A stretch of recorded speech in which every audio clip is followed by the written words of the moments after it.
So thank you for coming this year too. So when I watched the video and I heard myself saying ci pentiamo di aver fondato Mind the Bridge. If you asked me yesterday night, I really meant it. But when I enter this place, when I see these people, when I start breathing this air, I think that I would do it again. So my goal is to give you the sense of where we are in terms of startup ecosystem in Italy.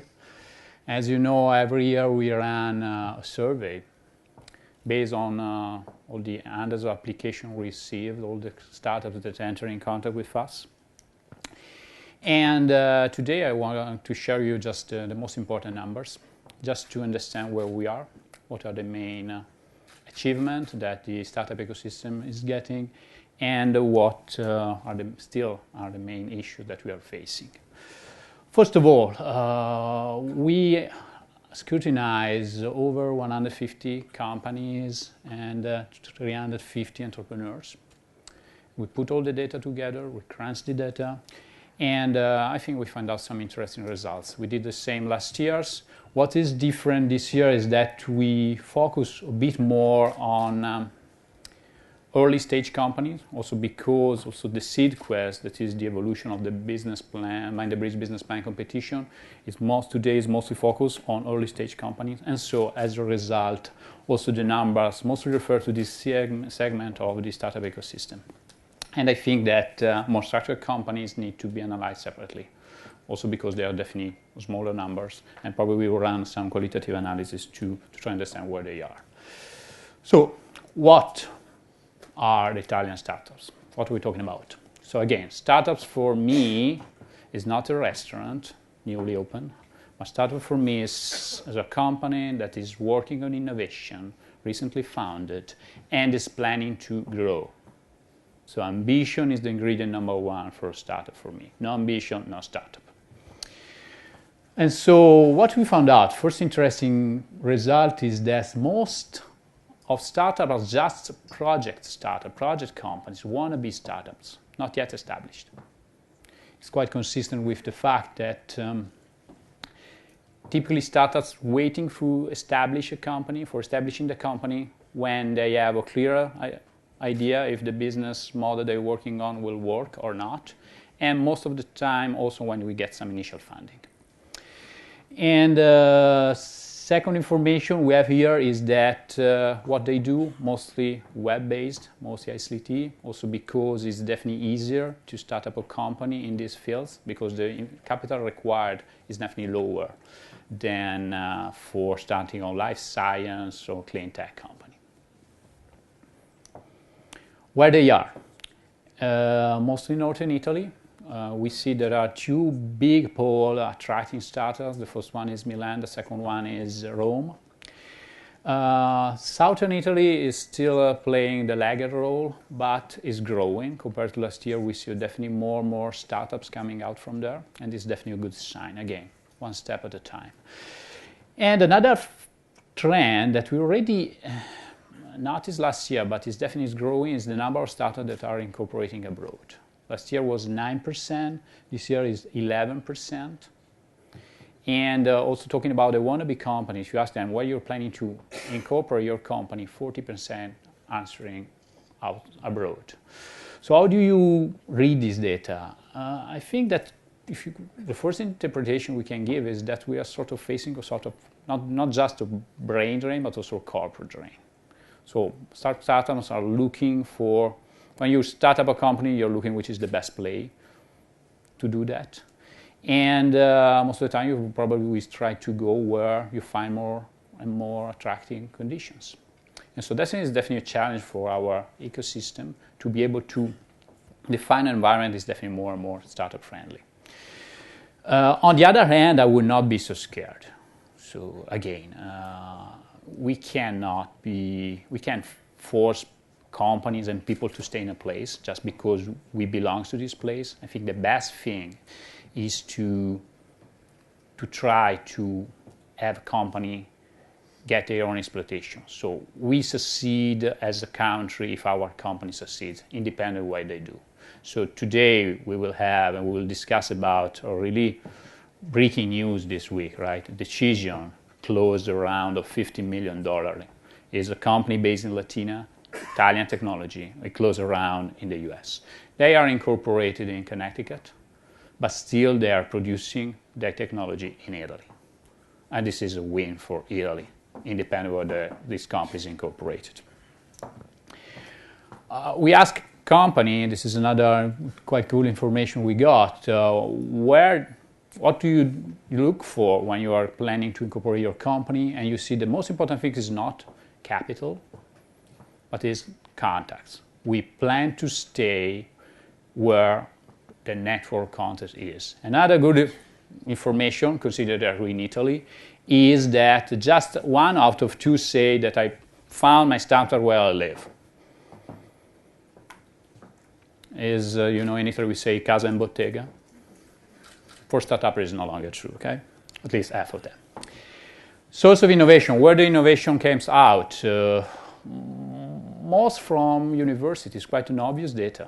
But most of the innovative ideas came out or while you're studying at the university or while you're researching to university. What is really important, that is not enough stress, is this one, and is applied research. The Italian universities is definitely more and more focused on base research and is a sort of neglecting the applied research. And applied research has a definitely closer link with startups and industry. And so probably we need to be able to turn more on applied research. Still working on the base research, that is the base of everything, but still to give definitely more and more importance to the applied research. And this is quite shown by our data that show that typically the academic university spin-off are definitely a small number. And nobody of them is actually succeeding. The last one I heard was Volumnia, and this is probably the most famous one, and probably is no longer famous, and so that's something wrong there. And I think that the real point there is that we are not able, as a university system, to turn our big and huge research base into business. We ask them, why did you start up a company? And they say, because I have a problem and definitely wanted to solve it. This is called user entrepreneurs. But they have also an ambitious vision. They want to change the world, they want to change the industry, they want to disrupt the market. And that's definitely a good sign. If you don't have big dream, you can definitely go not too far. And most of them want to be his own boss or her own boss, and that's something that's typical. What are the main supporters? The 3F, family and friends and colleagues. Some data about the demographic, who's the startupper. Is an average is 33 years old. The other, I think, weak point that is coming out every year is that female entrepreneurs are still just a few, and we need definitely more and more of them. And so also, if you take a look at the average distribution, you see that startup is not a job for kids, but most of startups constitute in the range between 26 and 40. Same distribution for women. So statistically, there are no difference, but you take a look at this corner. You can probably, if you are women, have your own thought about what could mean, right? So it could be definitely a new way of starting. Why 33 years old? Because they did something before starting up a company. First of all, they invest in their own education. You see that 53% have a bachelor degree, 42% a master's degree, 11% a PhD or MBA. So high educated people. Startups does not coming from nothing, they start from a solid education based.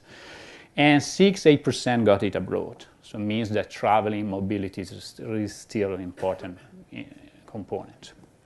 And what they did before, they worked.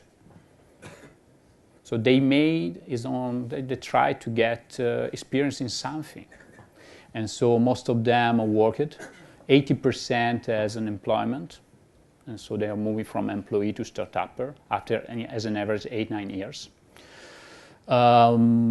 They did academic research, 8% of them, and 25% of what we call serial entrepreneurs. So what they did before this startup, another startup. because the best way to learn how to do a startup is to just do it. And if you take a look at the data about the serial entrepreneurs, we see particularly that 87% of these entrepreneurs are running 2 startups in parallel, right? They are working for the prior one and they are starting a new one. The academic literature call them parallel entrepreneurs. In Italy, we call just them Italians, because it's typically to keep your feet in 2 shoes, you know. Good news, as Marco mentioned, 8% of them got an exit. And so they started a company, they sold it, and now they're starting the game again. What about this startup, the team? Again, startups is not to be supposed to be a one-man band work, so you need a team. The magic formula is 3, and our data confirm that. The average numbers of founders is 2, 3, and they employ 4 or 5 people as an average. So quite interesting data. Where the founders get in touch at work, 38%, 39%. You typically pick up your teammates among your friend circle, not in your family. So the family business rule does not apply to the startup work, just 90%, 10%. Startups and IP. So this is quite not particularly good news. Just 4% of the founders got 1 patent, as an average 2 each. So it looks like that we are not investing too much in protecting our intellectual property. But our applicants reported other kind of patents. We have 15 B patents that are probably driving license for cars, 2 A patents and 1 nautic for ships. So probably in Italy, we believe that the best way to protect our IP is just driving faster than competitors, right? Fundraising. As an average, 70% of the startups are getting some initial money, 58% mostly bootstrapping, grants help too.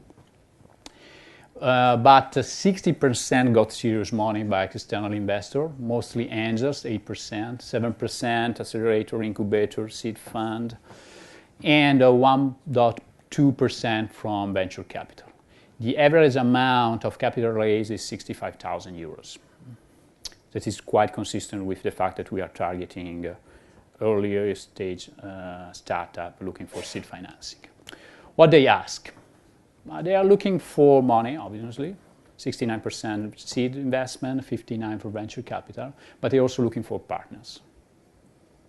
And so that's something that we can definitely help them. So, and I think that also a more startup-friendly legal environment could help too.